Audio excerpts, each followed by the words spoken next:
give up. And then somebody said, I know a singer that you're gonna love. And his name was Robert Fleischman. Yeah! I said, really? So I go over to Rob's house and he plays me, some of his stuff, and I said, wow, this guy can sing, Chad. So I'm thinking, oh, this would be great. This is just what I want for my record. So I said, you wanna come down to the studio and sing? I got a bunch of songs. You wanna sing them? Yeah, okay, great. So Rob came down to the studio and I pissed my pants. I said, oh, this is it. Yeah, So I said, I knew at that point that the magic, I captured the magic. And it was like my version of, what Gene and Paul found with each other and Ace, what Jimmy Page found with Robert Plant, what John Lennon found with Paul McCartney, and I thought, this is my time, to make that. So I finished the demos, and we finished Boys Are Gonna Rock, Shoot You Full of Love, and No Substitute. And found someone that said to me, who used to be a part of the KISS organization, that ended up managing me for a short time, said, I think KISSmas Records is gonna love this. So took it to KISSmas Records, and I'm still in California, he's in New York, and I never forget that phone call, which was, Vinny, these people are going crazy. Can you hear it? So he puts the phone like this, and I hear Boys Are Gonna Rock blaring in the recordings in the KISSmas office. And so he says, hold on a second, the head of KISSmas wants to talk to you. And I'm thinking, shit, wow.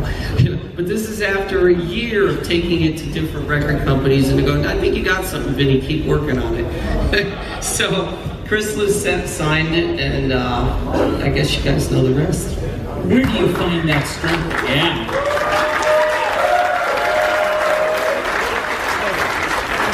Is Rob still here? Rob, am I talking too much? Am I boring you? No. You sure?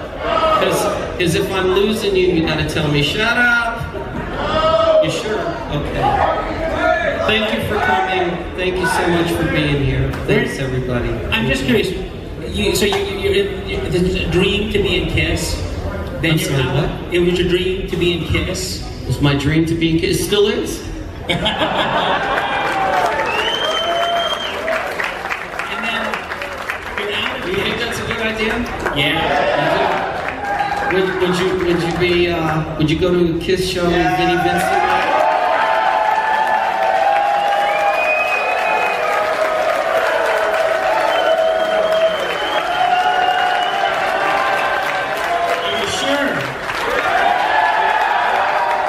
With Vinnie Vincent again?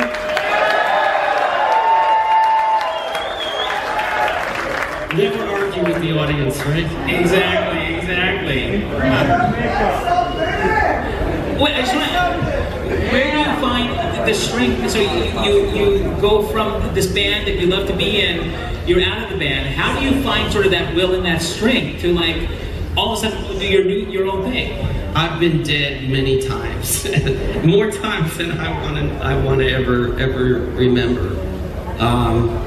And just when it's over, I think, goodbye everybody. And then it's like some huge hand just picks me up, just like a little packet of sugar, and says, "Put you over here." And I go, "Okay, I'm not gonna argue with you."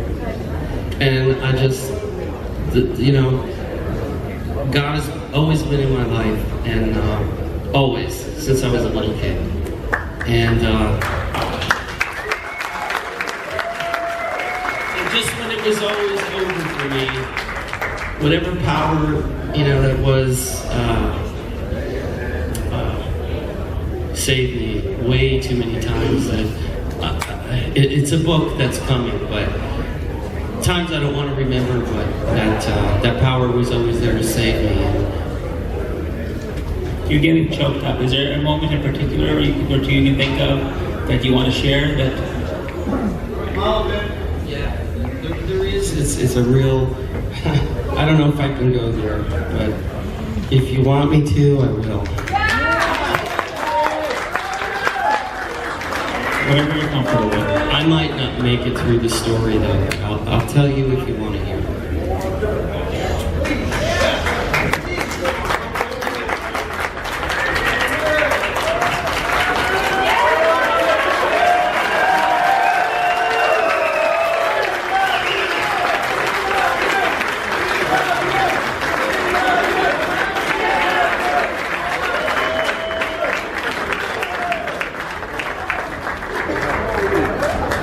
I'll try to get through this, so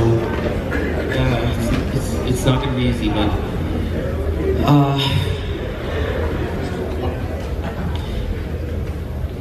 leaving, when I left the band, I felt, just ravaged. Came home, went back to this apartment we had in Hollywood. We had no furniture. We had no bed. We had black and white TV with an antenna, So I remember one time the TV broke, so we had to go get it fixed. I took it down to Western Avenue to get a black and white TV fixed.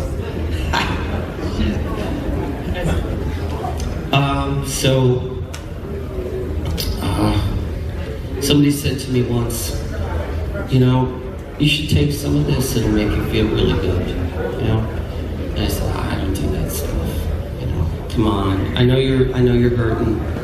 So I had 2 babies.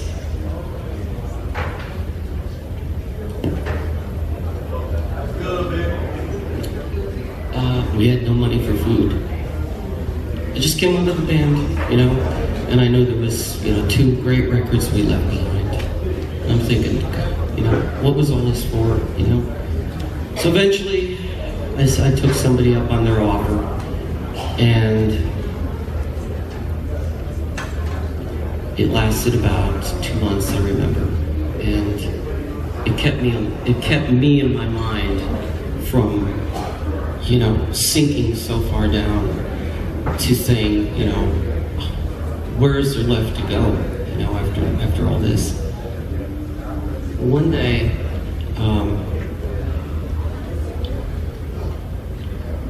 I took too much of this stuff, and I remember like it was yesterday. I was in the shower, and I remember my body saying, "You're going to die right now," and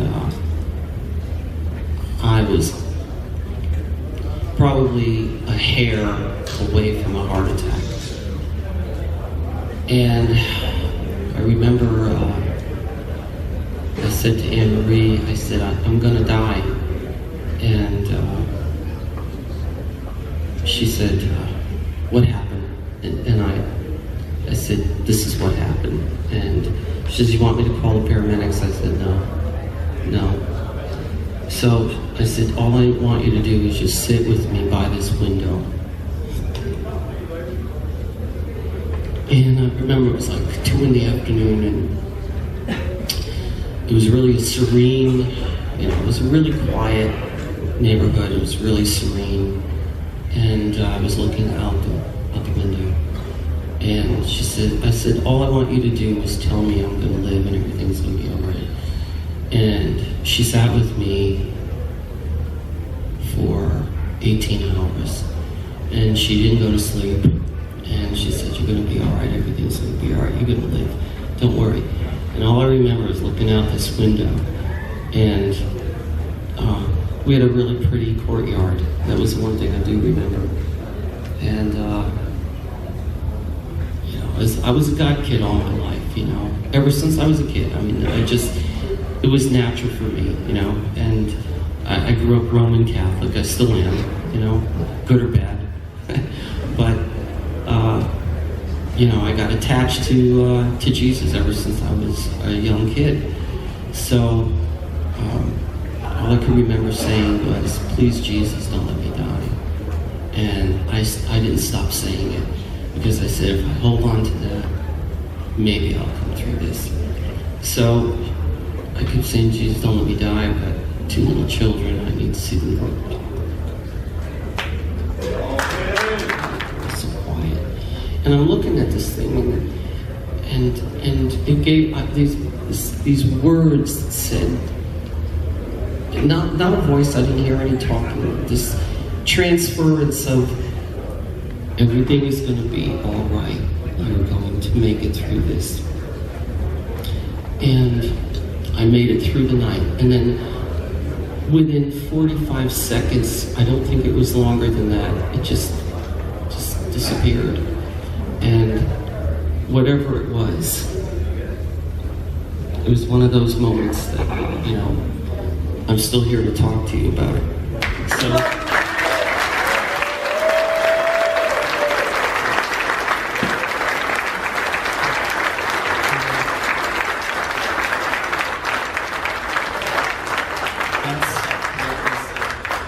that was one of the times. Yeah.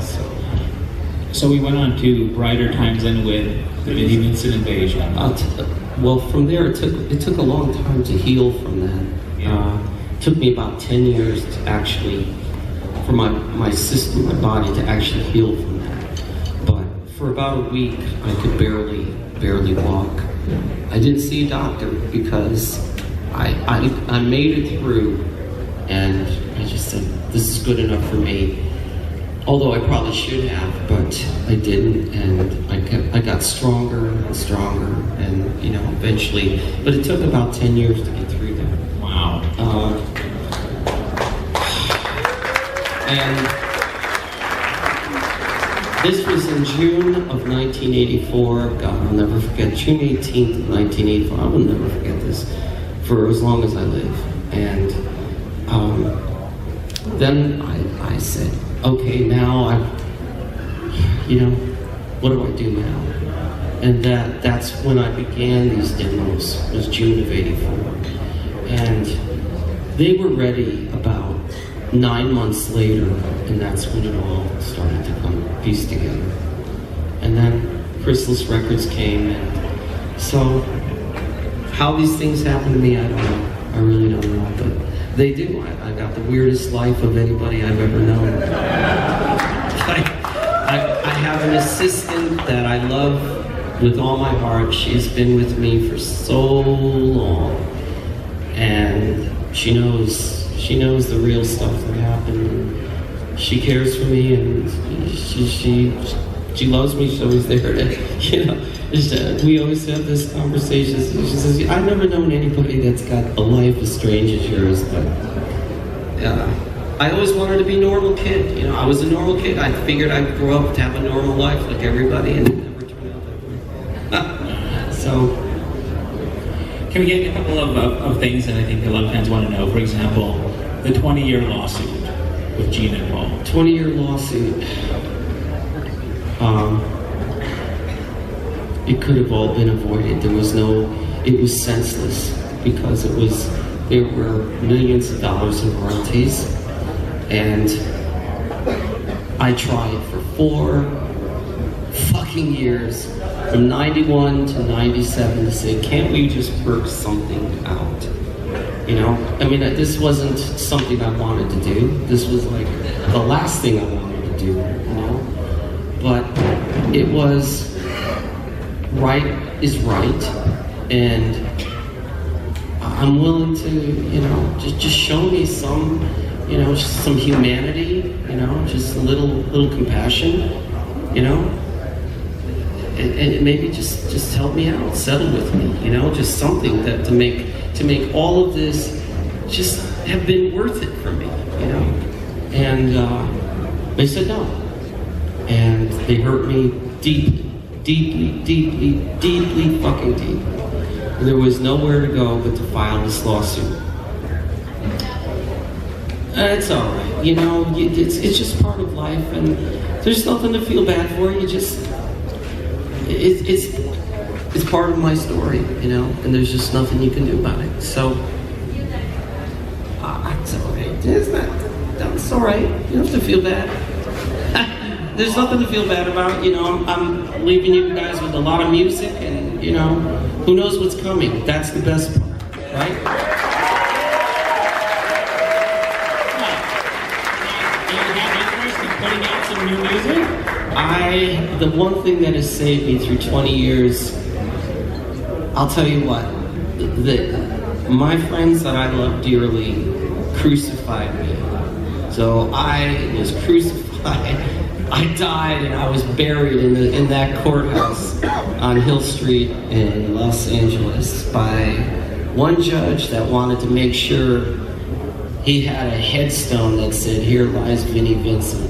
Fuck you, Vinnie." That was what that lawsuit.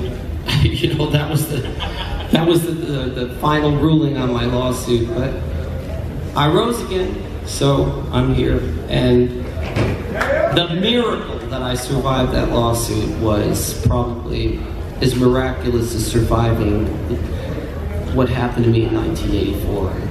And I just put it behind me. We eventually settled everything that we had between us, all the problems, about 7 years ago.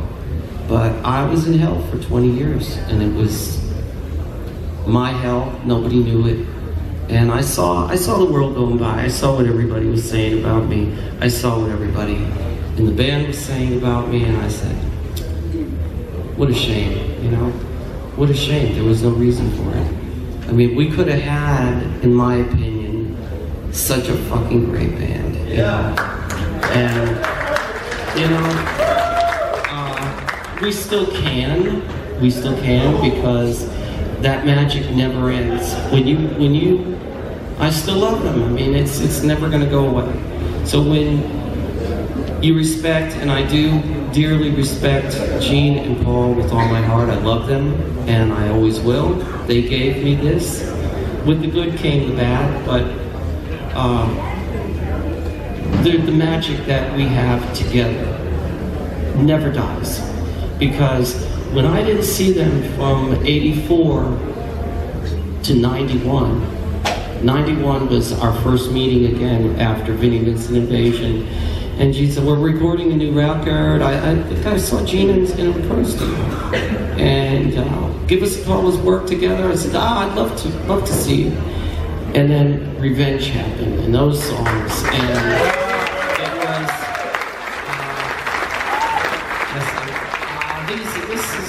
this is the moment, you know, this is the band, this is it, you know. Unholy was Gene and I, that was our baby. Paul and I wrote 2 songs, and we worked together for a year on that record. And it was, you know, another fun time. I mean, every time we worked together, it was just a joy. The magic, it's something that I can't put into words. Magic is not the right word for it, because it's electric, you know, when you just, something that happens when you plug in something, and you know, there's electricity here, you know, and it just works. So it turned out to be a great record, and a lot of music that I'm proud of. So never say never, never say die.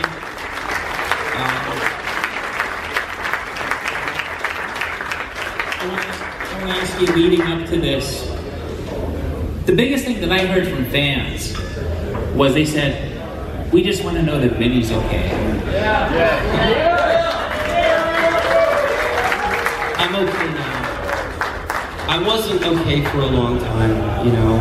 I had a really bad marriage, second marriage, and can we talk about I think that was a big thing for a lot of fans, is when they saw that fucking mugshot. Well, it was a fucking mugshot. It was horrible. It was like the worst thing. It was a day that was surreal, you know.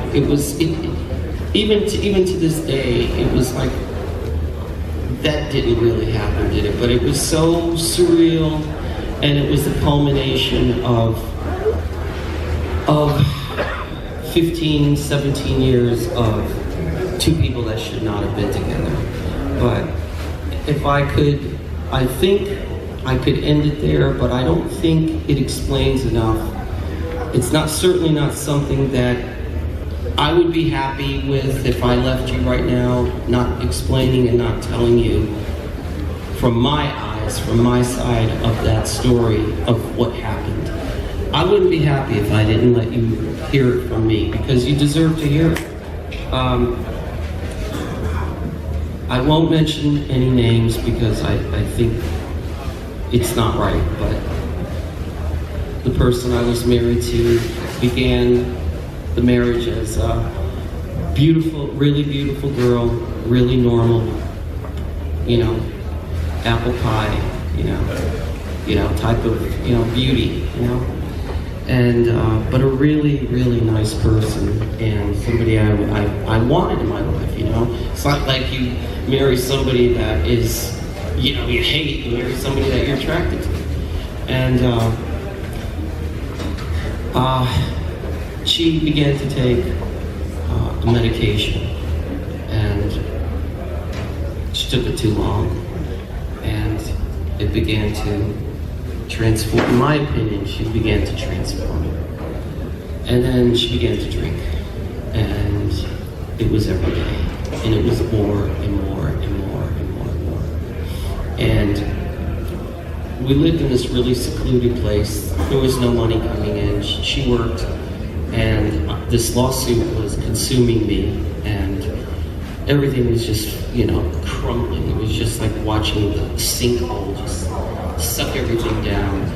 And she got more hateful, more violent, more drunk. And I say this to you because I've never had a chance to defend myself, and I watched everybody just accuse me of the worst things I've ever been, thought I could be accused of, which weren't true. Everybody who's accused says, I'm innocent, I didn't do it. And it wasn't until something happened to me like this that I realized what that really means. So people could accuse you of something, and that didn't happen. But because the world is what it is, you're guilty. You've done this. And that's what I found myself in the middle of.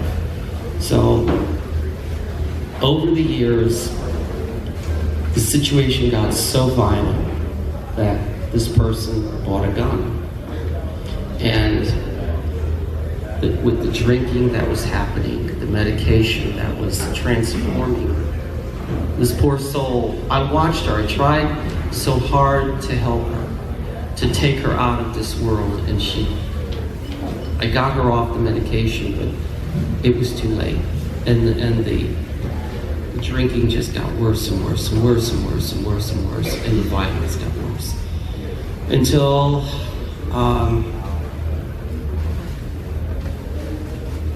it was January, February of 2011.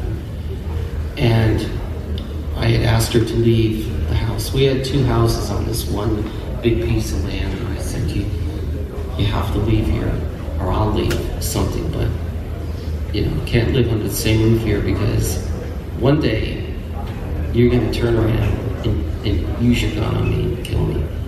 So, this is really personal, so I hope you appreciate how, this is not something I would tell anybody, but I'm telling you, it's going on the internet, but I think I'm doing it for the reason that I have to. If I don't tell you now, then this is always going to live back there, and it's never going to be cleansed. And I said to myself, I want to do this so this is cleansed, and it's finally put to rest, and it's finally explained, without you people saying, I wonder if you really did that, And I said, no, I'm not gonna let you leave. I'm not gonna even show up if I'm not able to tell you what really happened. Because if I don't tell you, you're still gonna think that, You're still gonna question it. Did you do it or did you not, or whatever? Whatever it was I was accused of doing, So, the dogs. this is part of what leads to that day. These were my babies. Okay, I was a kid that wanted dogs and cats and all animals. My dad loved animals, but we lived in an apartment. We lived on Archie Bunker Street, 3-family house. Couldn't have a cat. Don't feed the cats, because, they'll keep coming. Don't feed the dog, keep coming. Well, why not? But it was the landlord. You can't do it. So okay. Anyway, so during the 90s, during the 90s, we began to rescue and adopt all these abused animals. And if any dog, was having a bad day, come on home. So we had as many as we could take, and we rescued everything we could rescue until the drinking got real bad. And then once the drinking got bad, everything else got bad, real bad. So when the violence was at its peak, I said, you need to move out until you can either stop this or pull yourself together, or this relationship completely ends. But you cannot live here, or I will not live here. But you're not capable of taking care of these animals. So I am caring for everybody, and that's fine. So she had picked another place to live, and now we had 3 or 4 dogs that were, big dogs. They were just, Dobermans, those kind of dogs. And they could not be out at the same time the little ones were out. And you had to really be conscious of this. Otherwise, what eventually happened would have happened. So she came, I remember this, my God, it was horrible. On a Saturday, I think it was in February, she came back 3 Saturdays in a row, from middle of February to the 1st of March. 3 Saturdays in a row. So every 7 days during 3 weeks in a row, she would come back on a Saturday, drunk, violent, and angry, and ready to make hell on earth, come to life. And she'd break, just force her way into the house. Got into the house, and literal hell would just completely unearth itself. And I was just left dazed of, how the fucking hell can I survive this any longer? So I'd be upstairs, and she'd leave downstairs, through the downstairs door. And being completely shit-faced, intoxicated, whatever you want to call it, walks out the door, gets into her car, unaware that one of the little dogs follows her out while the big dogs are out. And she pulls the car out of the driveway, and about 10 minutes later, I'd hear the screaming of one of my dogs. And then when you got big dogs trying to kill a smaller dog, you've got sound that you just don't want to hear. It's impossible to live with. I run out there and I find one of my dogs ripped to shreds, in pieces. And it happened because of a very drunk, angry person.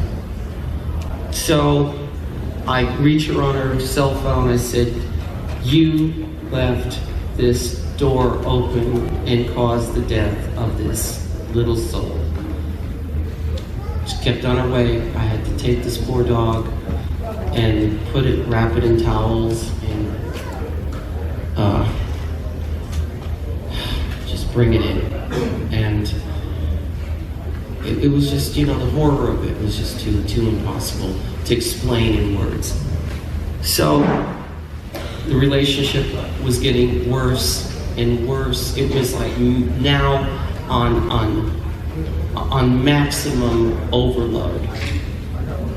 So I said, don't ever come back here again. 7 days later, she comes back again. Now, we're still going through this horribleness on a daily basis, but seven days later, she comes back again. The same thing happens. The same identical thing happens. Same identical thing happens. Only it's a different dog. And the same identical set of circumstances comes into the house, violent beyond words, ready to kill me, picks whatever argument there was to pick, buries me into oblivion, walks out of the house, gets in her car, pulls out, leaves the door open, not aware that another dog had gotten out. With the same big dogs that were out, because it's a routine. A certain amount of dogs go out this day, get them in. Another dog gets murdered. But dogs are dogs. That's what they do. The big ones are big, the little ones are little, and when they see little dogs that's not supposed to be there, they're going to make sure that they tear it to pieces. And I'm saying, Jesus Christ, not again. This is not possible. This is just not fucking possible. And here I am, got another dog with her ear was on the ground. I had to take her ear with me, bring her inside. And I said, do you realize what you just did? And the same scenario. Week number 3, the same identical thing happened again. Dog number 3. These were my babies. These were my children. I love them. They were everything to me. One dog's name was KISSmas, because I got her on Christmas Eve. I rescued her basically from an incinerator for dogs. And Tennessee was, it's a bad state for animal abuse. And she was a collie, Shetland collie. And then there was a Chihuahua mix, and the other one was a lab. So I lost 3 beautiful dogs that I rescued because of someone's intoxication. So how did that end up with the mugshot? How did you end up being arrested? This is what will follow. So it was the winter time. She didn't want to be bothered with them, and they were dead because of her. She took full responsibility, oddly enough, in front of my attorney at a later period of time. And also in an email, she took full responsibility to me. About 3 weeks later, in her moment of remorse. So it was too late, 3 beautiful dogs were dead, little souls I loved were dead, and it was winter, the ground was hard, and she didn't want to be bothered with burying them or doing anything, so I wrapped them in blankets and I had to put them in some kind of place where I could put them in a storage tub to rest them, and I had the 3 of them in their own little coffins, and I couldn't bury them until the ground was thawed and I could get an excavator. I had to get an actual steam shovel to come and dig up the ground to get them buried. So in the meantime, here they are, in the garage, because that was the only place I can keep them. And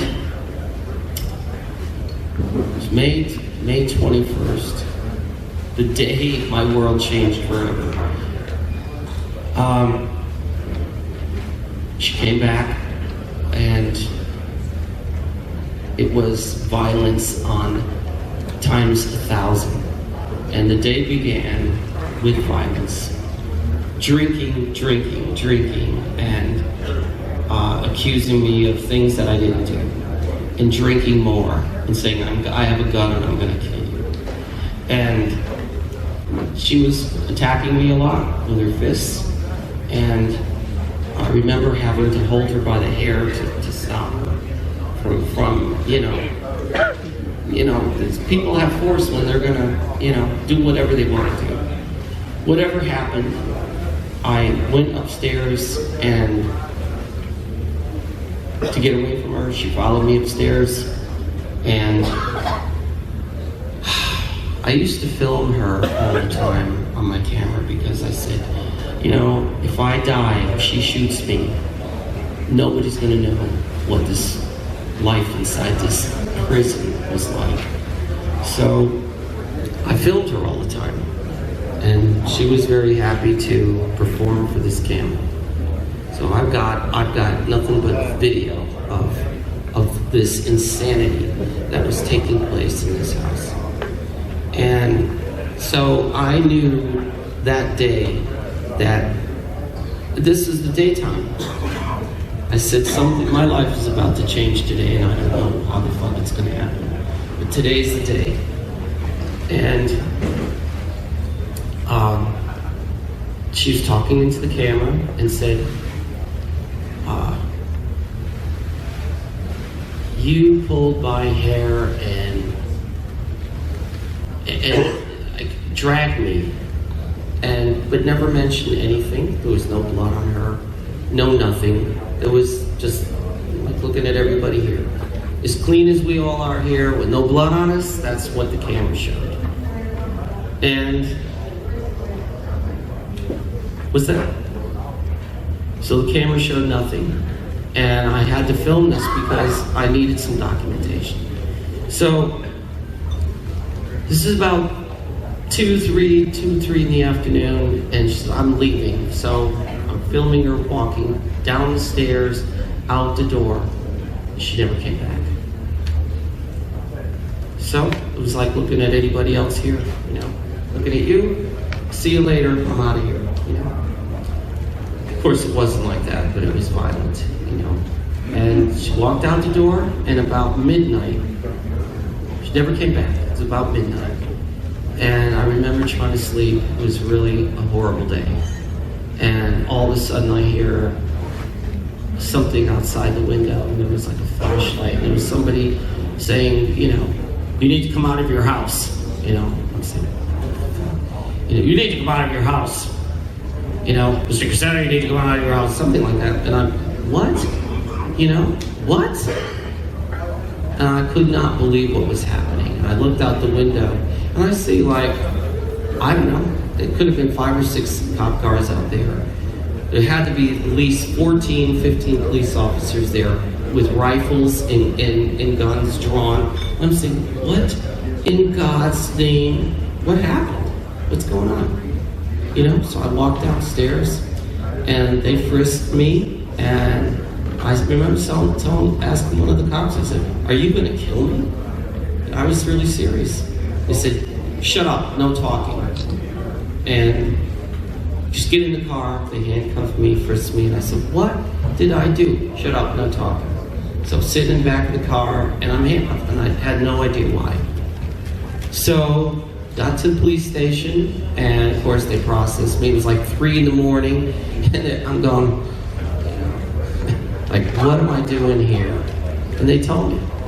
So pulled me in a room. You're accused of this and that, and domestic abuse, and blood all over this person, and I'm going. I said, whoa, this is really weird. I said, do you want to make a statement? I said, no way. I said, if you don't mind, I will not say anything until I talk to my lawyer. So they said, that's fine. So I called my assistant, and I said, can you believe this? So I'm now in a jail cell for something that I have proof that never happened, video proof that never happened, And they said, there's all this blood. I said, blood from what? Well, from this and that. I said, well, that. I said, really? I said, okay. And I didn't want to say anything. I just said, I'm not going to tell you anything. Because when you say I didn't do it, you did it. That's it. You know? So no matter what you say, you did it. So I said, this is, you know, and I watched enough Perry Mason to know that innocent people get accused of crimes that they didn't do. You know, thank God there was a Perry Mason, you know, because all these people that get, you know, convicted, you know, accused of murder, they're in jail for something that, you know, the cop knows he did, she did, you know, is proof that somebody didn't do it. So I'm in this jail cell and I'm thinking, my God, I knew my day was going to change forever. Today, I knew it. And I'm sitting in this jail and I'm thinking, you know, this is so surreal. And I'm laying in this, you know, really cold, you know, piece of metal, and I'm laying there and I can't believe this is happening to me.